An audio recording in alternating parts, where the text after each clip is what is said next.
Is it a church? Is it a house? After exploring some interesting church conversions in the Hudson Valley, I decided to return to a structure that I had visited years ago in Chicago.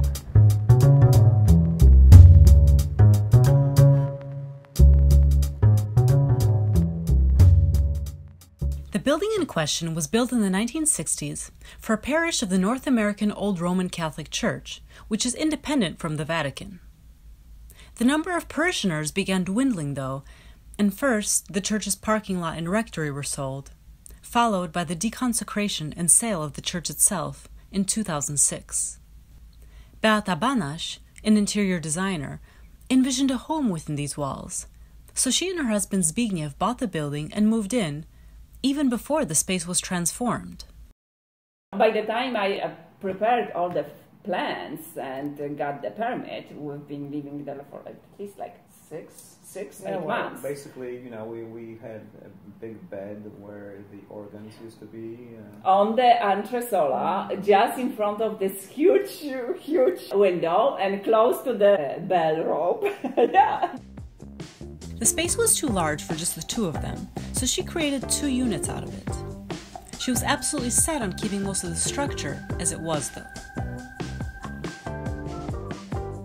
The challenges of this project included, first, rezoning the property, as well as cutting through the solid concrete of the basement ceiling to create triple-floor units, and also installing all new heating, plumbing, and electrical systems. I asked Beata how this differed from other residential projects that she'd worked on. Actually, I really liked the openness of the structure because it was amazing. It was just, even the way it was designed, it was just tremendous open space without any columns inside of the room. It was maybe even easier because of that, because it's not very often that anybody will allow you to build a house with 25 feet high ceiling, yes? So in that case, you had it, and you could take advantage of it, including the huge 7 or 8 feet round window. Inspired by that large round window on the facade, which used to be a stained glass window, but all the stained glass had been removed before the Banaśes moved in, Beata incorporated some curved elements both outside and inside of the house. Outside, she created a 2-sided curved staircase at the entrance with a curved awning above, and inside with various walls, as well as with the indoor staircase's sculptural balustrade. Beata also sought and found a home for a religious sculpture that had remained from the church. A poignant moment that Beata and Zbigniew mentioned to me, though, was that, despite the fact that the sale of the church had been in the works for some time, one Sunday morning, not long after they had moved in, when they were off to church themselves, an older gentleman was walking up their steps, also intending to go to church.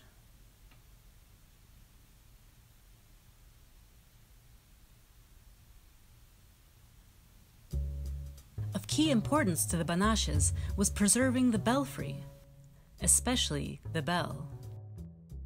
You mentioned how you guys would sometimes ring the bell. How it was fun. Yeah. The ropes were original and we kept them.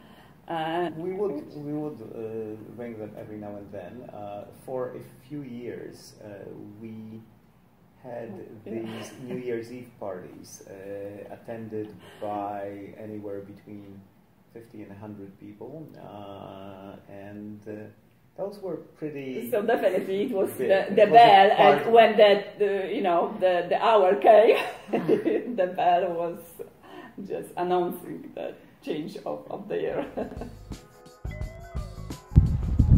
Lest you think that the bell ringing created chaos in the neighborhood, Beata and Zbigniew won the Good Neighbor Award, which honors rehabilitation efforts that have made a positive impact on a neighborhood. And this includes efforts to repurpose historical and stigmatized buildings.